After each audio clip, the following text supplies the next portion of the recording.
출애굽기 11장. 주께서 모세에게 말씀하셨다. 내가 이제 파라오와 이집트에 한 가지 재앙을 더 내릴 것이다. 그런 뒤에야 파라오는 비로소 너희를 여기에서 내보낼 것이다. 그가 너희를 여기에서 내보낼 때는 한 사람도 남기지 않고 다 내쫓을 것이다. 너는 백성들에게 단단히 일러두어라. 남자든 여자든 상관없이 각자 이웃에 사는 사람들에게 은과 금으로 만든 폐물들을 요구하라고 하여라.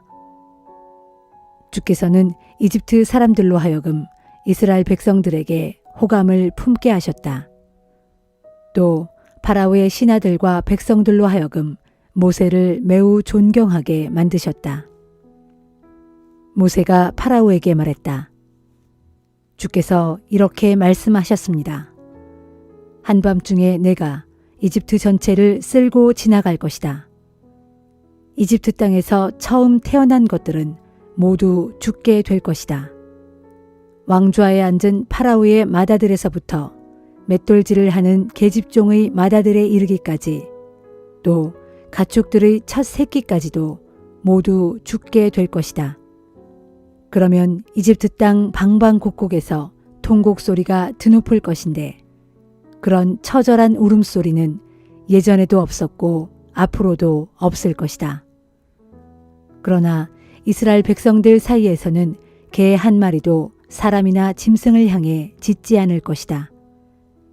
이것을 보고 너희는 나 주가 이집트 사람과 이스라엘 사람을 구별한다는 사실을 알게 될 것이다. 너희의 신하들이 모두 내게로 와서 절하면서 나를 따르는 모든 백성을 데리고 빨리 나가달라고 빌 때에야 비로소 내가 나갈 것이다. 그러고 나서 모세는 크게 분노하며 파라오 앞을 떠났다. 주께서 모세에게 말씀하셨다. 파라오는 네 말을 듣지 않을 것이고 나는 이집트 땅에서 더욱 놀라운 일들을 벌일 것이다. 모세와 아론은 파라오 앞에서 이렇듯 온갖 놀라운 일들을 다 벌였다. 하지만 주께서 파라오의 마음을 계속 완고하게 하셨다. 파라오는 이스라엘 백성들을 자기 땅에서 내보내려 하지 않았다.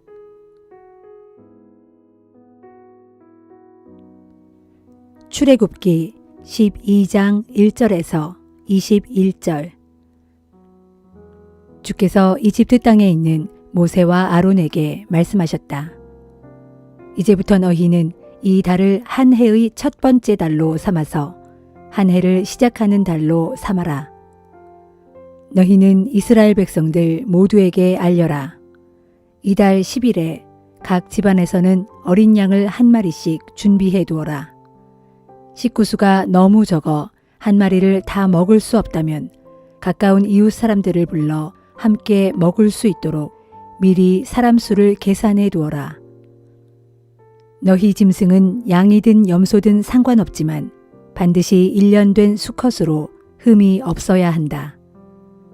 이달 14일까지 너희는 그 짐승을 잘 간수해 두었다가 그날 해걸음에 이스라엘 백성들 모두가 모여서 그 짐승을 잡아야 한다.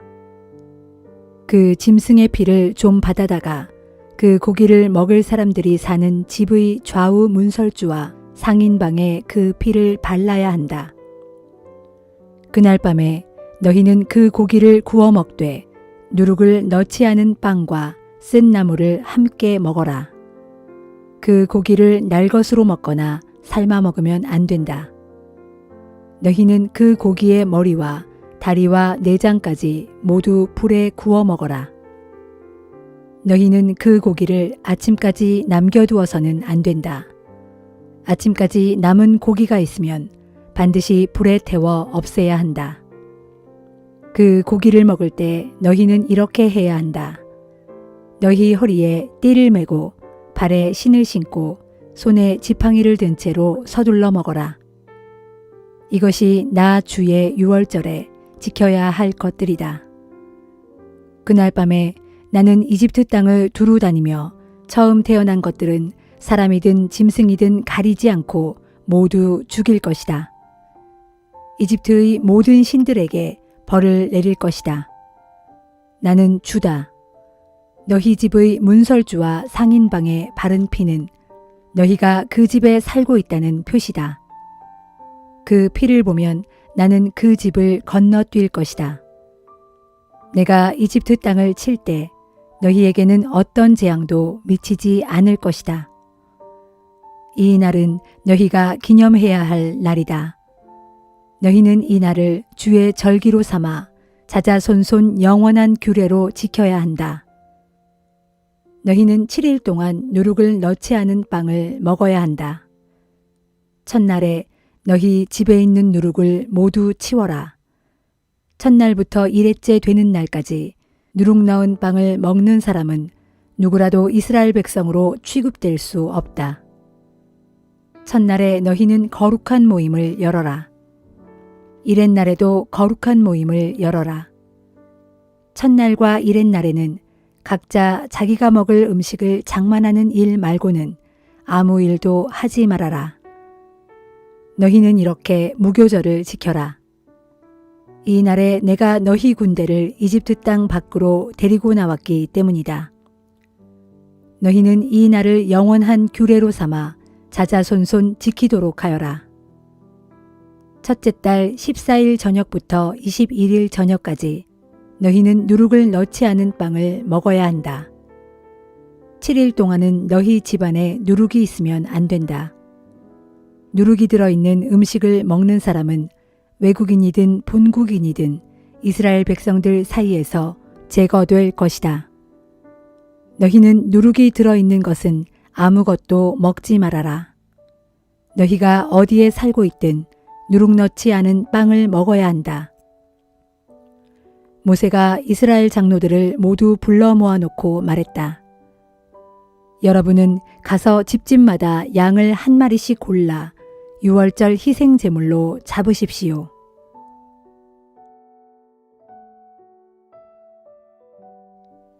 누가복음 14장. 어느 안식일에 예수께서 음식을 드시려고 어떤 바리새파 지도자의 집에 들어가시자 사람들이 예수를 주의 깊게 지켜보고 있었다. 마침 그 자리에는 온몸이 붓는 수종병 환자가 와 있었다. 예수께서 바리새파 사람들과 율법 교사들에게 물으셨다. 안식일에 병을 고쳐주는 것이 합당한 것이요, 합당하지 않은 것이요. 하지만 모두들 아무런 대답이 없었다. 예수께서 그 병자를 붙들고 고쳐주신 후 그를 집으로 돌려보내셨다. 그리고 나서 그들에게 물으셨다. 안식일에 당신들의 아들이나 소가 우물에 빠진다면 당장 거기서 끌어내지 않을 사람이 어디 있겠소? 예수의 이 말씀에 그들은 아무 대답도 하지 못했다. 하루는 예수께서 초대받은 사람들이 저마다 식탁의 윗자리를 골라 잡는 것을 눈여겨보시고는 이런 비유를 들려주셨다. 결혼잔치에 초대받아 가거든 여러분은 윗자리에 앉지 마십시오. 여러분보다 더 귀한 손님이 초대를 받아올지도 모르기 때문입니다. 그렇게 되면 주인은 여러분이 앉은 자리에 와서 이분에게 자리를 내어주시오 하고 말할 것입니다. 그러면 여러분은 무안을 당하면서 구석진 자리로 내려가지 않으면 안 될 것입니다. 그러니 초대를 받거든 여러분은 아예 잔치자리 중 맨 끝자리에 가서 앉으십시오. 그러면 주인이 여러분에게 다가와서 친구여 이리로 올라와서 윗자리에 앉으시오 하고 권할 것입니다. 그렇게 되면 다른 손님들 앞에서 당신이 높임을 받게 될 것입니다. 누구든지 자기 자신을 높이면 낮아질 것이요 자기를 낮추는 사람은 높아질 것입니다. 그러고서 예수께서는 자기를 초대한 집 주인에게 말씀하셨다. 점심이나 저녁 식사에 사람을 초대하려거든 친구들이나 형제들이나 친척들이나 또는 잘 사는 이웃들은 초대하지 마시오. 그들은 당신을 다시 초대하여 되갚을 것이기 때문이요. 잔치를 베풀 때는 오히려 가난한 사람들과 병든 사람들과 절름발이들과 맹인들을 초대하시오. 그리하면 당신은 복을 받을 것이요. 비록 그들이 당신에게 되갚아 주지 못하겠지만 의인들이 부활할 때에 하나님께서 당신에게 되갚아 주실 것이기 때문이요. 이 말씀을 듣고 함께 식탁에 앉아있던 사람들 중 하나가 예수께 말했다. 하나님 나라의 잔치에 참석할 수 있는 사람은 얼마나 행복할까요? 예수께서 그에게 비유로 말씀하셨다. 어떤 사람이 큰 잔치를 준비하고 많은 사람을 초대했소. 시간이 되자 그 사람은 초대한 손님들에게 종을 보내어 모든 준비가 다 끝났으니 어서 오시라고 전하게 했소. 그러나 초대받은 손님들은 한결같이 갈 수 없게 되었다고 핑계를 댔소. 첫 번째 사람은 이렇게 말했소. 내가 방금 밭을 샀는데 거기 가봐야겠소. 미안하오. 두 번째 사람은 이렇게 말했소. 내가 방금 쟁기를 끄는 소를 5쌍이나 샀는데 그것들을 불어 보러 가는 길이오. 미안하오. 세 번째 사람은 이렇게 말했소. 나는 방금 결혼한 몸이라서 도저히 갈 수가 없소. 미안하오. 종이 돌아와서 주인께 사실대로 보고했소. 그러자 주인은 크게 화가 나서 종에게 말했소. 너희는 어서 밖으로 나가서 시내의 거리와 골목골목을 다니면서 가난한 자들과 지체 장애자들과 걷지 못하는 자들과 눈먼 자들을 다 데리고 오너라. 한참 후에 종이 다시 와서 말했소. 주인님, 저희가 주인님이 시키시는 대로 다 했습니다만 아직도 빈자리가 남아 있습니다. 그러자 주인이 말하기를 너희는 구석구석 두루 다니면서 사람들을 다 들어오게 해서 내 집안을 가득 채우도록 해라. 내가 진정으로 너희에게 말한다. 처음에 초대받은 사람들 중에는 어느 누구도 내가 준비한 잔치의 음식을 맛볼 사람이 없을 것이다. 하였소. 많은 사람들이 예수를 따르면서 길을 가고 있을 때 예수께서 그들을 향해 돌아서서 말씀하셨다. 누구든지 나를 따르고자 하는 사람은 자기 부모나 처자식이나 형제 자매보다 나를 더욱 사랑해야 합니다. 심지어 자기 목숨보다도 더욱 나를 사랑해야 합니다. 그렇지 않으면 누구도 내 제자가 될 수 없습니다. 누구든지 자기 십자가를 지고 나를 따르지 않으면 내 제자가 될 수 없습니다. 여러분 중에 누가 망대를 세우려고 하면 그 사람은 먼저 전체 비용이 얼마나 들 것인지 계산부터 뽑아보지 않겠습니까? 그렇게 하지 않아서 만일 그 사람이 기초 공사만 해놓고 비용이 모자라 망대를 완성하지 못한다면 사람들마다 그를 비웃으며 말하기를 저 사람이 건축을 한답시고 시작만 해놓고는 마무리를 못하는구나 하지 않겠습니까? 또 만일 어떤 왕이 다른 왕과 전쟁을 해야 한다면 1만 명의 자기 병사로 2만 명의 적들을 과연 물리칠 수 있을 것인지 미리 헤아려 보지 않겠습니까? 그렇게 헤아려 보아서 아무래도 이길 수 없을 것 같으면 적군이 아직 먼 거리에 있을 때 화친을 맺기 위해 사절단을 보내야 하지 않겠습니까? 이와 마찬가지입니다.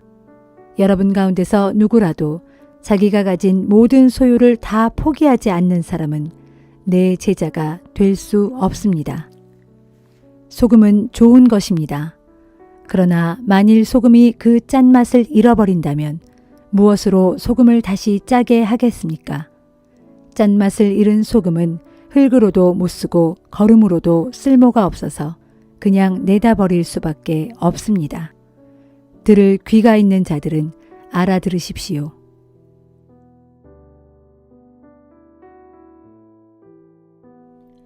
욥기 29장. 욥이 계속 비유를 들어 말했다. 아, 내가 흘러가 버린 옛날로 되돌아갈 수만 있다면 좋으련만. 하나님께서 나를 돌보아 주시던 그 시절로 돌아갈 수만 있다면 좋으련만. 그때에는 그분의 등불이 내 앞길을 환하게 비추어 주었고 그분의 빛으로 인해 내가 어둠 속을 마음껏 걸어 다닐 수 있었는데, 오, 좋았던 그 시절에는 하나님과 친밀한 사귐이 있어 그분께서 내 가정을 축복해 주셨지. 그때에는 전능하신 분께서 항상 나와 함께 계셨고 내 자식들이 나를 빙 둘러 애워싸고 있었지. 양떼와 젖소 때는 어찌나 젖을 많이 내던지 내가 그 젖으로 발을 씻을 정도였지. 그리고 자갈투성이 밭에서 자란 올리브 나무에서도 어찌나 기름이 많이 나왔던지. 그 시절에는 내가 성문 앞에 나아가 광장에 있는 내 자리에 앉으면 젊은이들은 나를 보고 옆으로 비켜서고 노인네들도 나를 보고 일어나 인사를 했지. 성읍 지도자들도 내 앞에 서는 말을 삼가고 하고 싶은 말이 있어도 손으로 자기 입을 스스로 막았지. 귀족들도 내 앞에서는 감히 말을 꺼내지 못하고 주눅들어 혀가 입천장에 들러붙었지.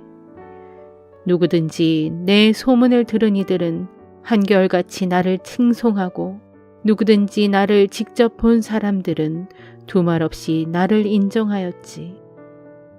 가난한 사람들이 내게 도움을 청하면 나는 언제든지 그들에게 도움을 베풀어 주었고 오갈 데 없는 고아들도 내가 자비롭게 거두어 주었지.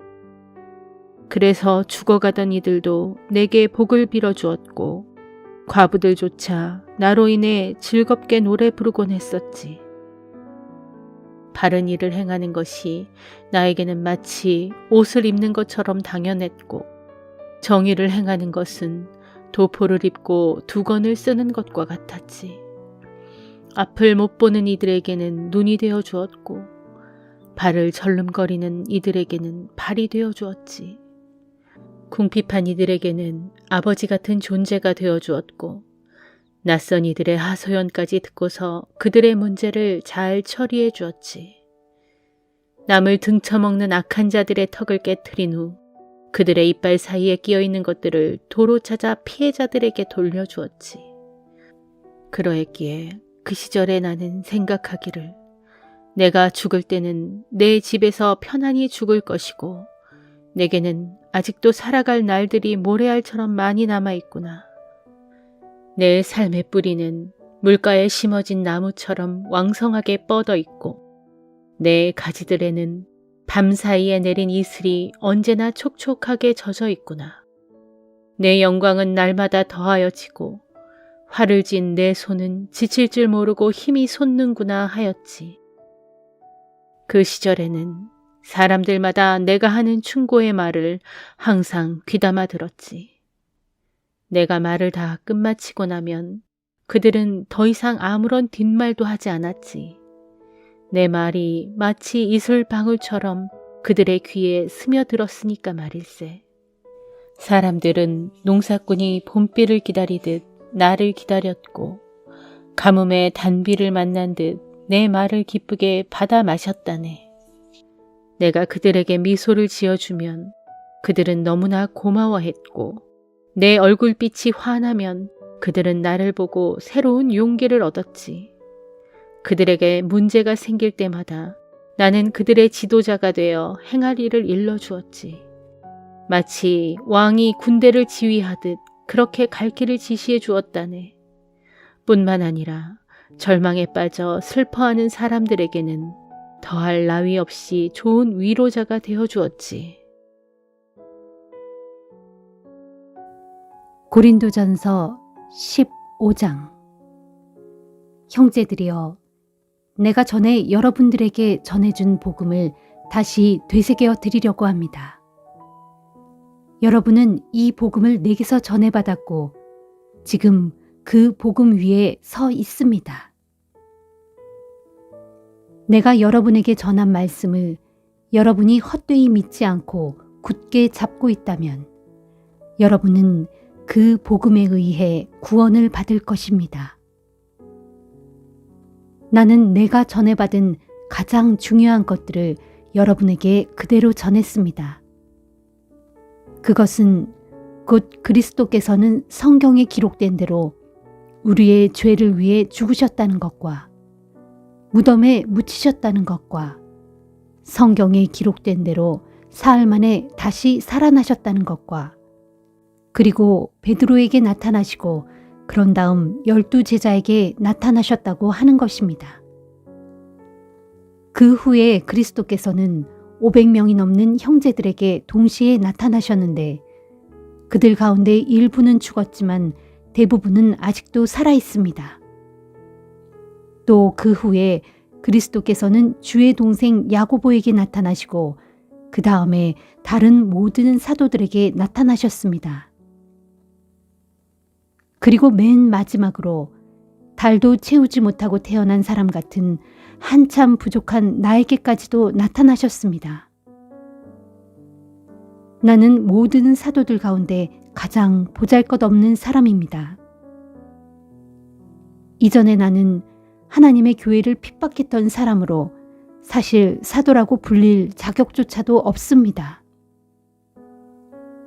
그러나 오늘날 내가 나 된 것은 오직 하나님의 은혜로 말미암은 것입니다. 내게 베푸신 주님의 은혜가 헛되지 않아 나는 어느 누구보다도 더 열심을 내어 일했습니다. 하지만 그렇게 한 것은 내가 아니라 나와 함께 하신 하나님의 은혜로 한 것입니다. 그리하여 나나 그들이나 이렇게 복음을 힘껏 전하고 있으며 또한 여러분은 그 복음을 이렇게 믿었습니다. 그리스도께서 죽은 자들 가운데서 다시 살아나셨다고 전했는데도 어찌하여 여러분 가운데 더러는 죽은 사람의 부활이 없다고 말하는 것입니까? 죽은 사람의 부활이 없다면 그리스도께서도 다시 살리심을 받지 못한 채 아직도 죽은 상태로 계셔야 할 것입니다. 만일 그리스도께서 다시 살리심을 받지 못한 채 아직도 죽은 자들 가운데 그대로 계신다면 우리가 전한 것은 아무 쓸모없는 헛된 것이며 여러분의 믿음 또한 헛됩니다. 더 나아가 우리 모두 하나님의 거짓 증인으로 드러나게 될 것입니다. 하나님께서 그리스도를 다시 살리지 못하셨는데도 우리가 다시 살리셨다고 증언해 왔기 때문입니다. 만일 죽은 자가 다시 살아나는 일이 없다면 그리스도께서도 다시 살리심을 받지 못하고 아직 죽은 상태로 계셔야 합니다. 만일 그리스도께서 다시 살리심을 받지 못하셨다면 여러분의 믿음도 몽땅 헛된 것이고 여러분은 여전히 죄 가운데 있게 됩니다. 그렇게 되면 이미 세상을 떠난 그리스도인들도 다 멸망해 버렸을 것입니다. 만일 그리스도 안에서 바라는 우리의 소망이 단지 이 세상의 살만을 위한 것이라면 우리는 다른 모든 세상 사람들보다 가장 불쌍한 사람들일 것입니다. 그러나 절대로 그렇지 않습니다. 그리스도께서는 분명 죽으셨다가 다시 살아나셨습니다. 그리하여 모든 죽은 사람들의 첫 열매가 되셨습니다. 죽음이 한 사람으로 말미암아 세상에 들어왔듯이 이제 죽은 자의 부활도 다른 한 사람으로 말미암아 들어옵니다. 곧 한 사람, 아담 안에서 모든 사람이 죽은 것 같이 이제 다른 한 사람, 그리스도 안에서 모든 사람이 살게 될 것입니다. 하지만 죽은 자의 부활은 각각 순서대로 이루어질 것입니다. 가장 먼저는 모든 죽은 자들의 첫 열매이신 그리스도요. 그 다음은 그리스도께서 다시 오실 때 그분께 속한 사람들입니다. 그 후에 세상 종말이 임할 것인데 그때의 그리스도께서는 지상의 모든 권력과 권세와 권능을 다 멸하신 후 그 나라를 아버지 하나님께 바치실 것입니다. 그러면 하나님께서 모든 원수를 그리스도의 발 아래 완전히 굴복시킬 때까지 그리스도께서는 왕으로서 다스리셔야 합니다. 그리고 맨 마지막으로 굴복시킬 원수는 죽음입니다. 성경에 보면 하나님께서 모든 것을 그리스도의 발 아래 굴복시켰다라고 되어 있습니다. 그런데 여기에서 하나님께서 굴복시키신 모든 것에는 그 모든 것을 굴복시키신 하나님 자신은 포함되지 않은 것이 분명합니다.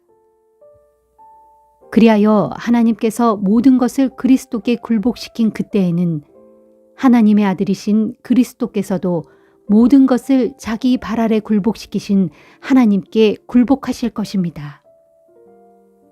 그래서 하나님께서는 정녕 모든 것의 주님이 되실 것입니다. 만일 부활이 없다면 어찌하여 사람들이 죽은 사람을 대신하여 세례를 받는 것입니까? 죽은 사람이 다시 살아나는 일이 결코 있을 수 없다면 무엇 때문에 그런 일을 하는 것입니까? 그리고 우리는 또 어찌하여 시시각각으로 닥쳐오는 생명의 위협을 무릅쓰고 있는 것입니까? 형제들이여, 감히 단언하건대 나는 날마다 죽습니다. 이 사실은 우리 주 그리스도 예수 안에서 여러분을 나의 자랑이요 영광으로 여기는 그만큼 확실하게 말씀드릴 수 있습니다. 만일 내가 이 한 목숨을 부지하려고 에베소에서 야수들과 싸웠다면 그것이 도대체 무슨 가치가 있겠습니까? 만일 죽은 사람이 다시 살아나는 일이 없다면 차라리 내일이면 죽을 터이니 마음껏 먹고 마시자라고 할 것입니다. 속지 마십시오. 나쁜 친구가 좋은 성격을 망칩니다. 정신을 똑바로 차리고 죄를 짓지 마십시오. 여러분 가운데는 아직도 하나님을 모르는 사람이 있으므로 내가 그런 사람들을 부끄럽게 하려고 이런 말을 합니다. 그러나 어떤 사람들은 이렇게 물을 것입니다. 죽은 사람이 어떻게 다시 살아날 수 있단 말인가? 도대체 어떤 몸을 갖고 다시 온다는 거야? 어리석은 사람이여, 이게 얼마나 어리석은 질문인 줄 아십니까? 그대가 땅에 씨앗을 뿌릴 때 그 씨앗이 죽지 않으면 싹이 돋아나지 않습니다. 그대가 씨앗을 뿌릴 때는 장차 이루어질 몸을 심는 것이 아니라 단지 씨앗을 심는 것뿐입니다. 밀이라든가 다른 여러 종류의 곡식 씨앗이 있지 않습니까?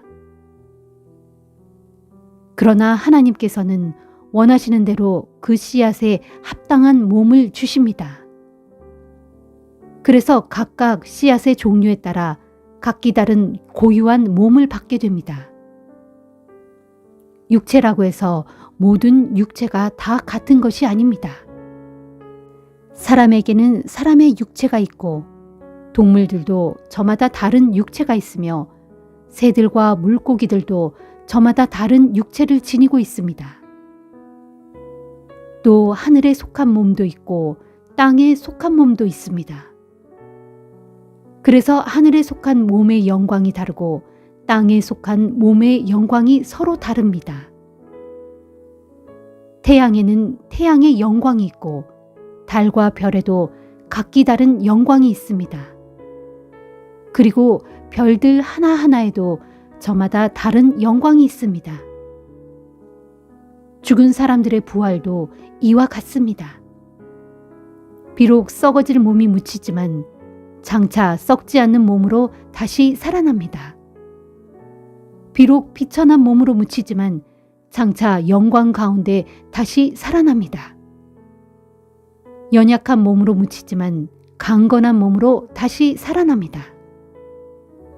자연적인 육체의 몸으로 묻히지만 영적인 신령한 몸으로 다시 살아납니다.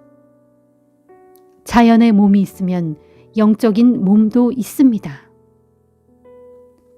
성경에 기록된 대로 첫사람 아담은 살아있는 존재가 되었다라고 했지만 마지막 아담인 그리스도는 생명을 주시는 영이 되셨습니다. 그러나 영적인 것이 먼저 온 것이 아니라 자연적인 것이 먼저 왔고 그 후에 영적인 것이 옵니다. 첫사람 아담은 땅에서 났으므로 흙에 속한 사람이지만 둘째 사람 그리스도는 하늘에서 오셨습니다. 따라서 흙에 속한 사람들은 흙으로 지어진 첫사람 아담과 같고 하늘에 속한 사람들은 하늘에서 오신 둘째 사람 그리스도와 같습니다. 그리하여 지금 우리가 흙에 속한 첫사람 아담의 형상을 입은 것과 같이 또한 장차 우리는 하늘에 속한 둘째 사람 그리스도의 형상을 입을 것입니다. 형제들이여, 내가 분명히 말합니다. 살과 피로 이루어진 몸은 하나님의 나라를 상속받을 수 없고 썩어질 몸으로는 썩지 않을 것을 상속받을 수 없습니다. 보십시오. 내가 여러분에게 한 가지 비밀을 말씀드릴 테니 잘 들으십시오. 그것은 우리가 죽지 않고 다 변화될 것이라는 사실입니다. 마지막 날 재림의 나팔 소리가 울려 퍼질 때 눈 깜빡할 사이에 갑자기 그렇게 될 것입니다. 나팔 소리가 울려 퍼지면 죽은 사람들은 썩지 않을 몸으로 다시 살아나고 우리도 또한 모두 변화될 것입니다. 썩어질 몸은 영원히 썩지 않을 몸을 입어야 하고 죽어질 몸은 영원히 죽지 않을 몸을 입어야 하기 때문입니다. 썩어질 이 몸이 썩지 않을 몸을 입고 죽어질 이 몸이 죽지 않을 몸을 입을 그때에 비로소 성경에 기록된 말씀이 이루어질 것입니다. 보라, 죽음을 삼키고 승리를 얻었도다. 죽음아, 너의 승리가 어디에 있느냐? 죽음아, 너의 독침이 어디에 있느냐? 죽음의 독침은 죄요, 죄의 권세는 율법입니다. 그러나 여러분은 하나님께 감사를 드리십시오. 그분은 우리 주 예수 그리스도를 통하여 우리에게 승리를 주십니다.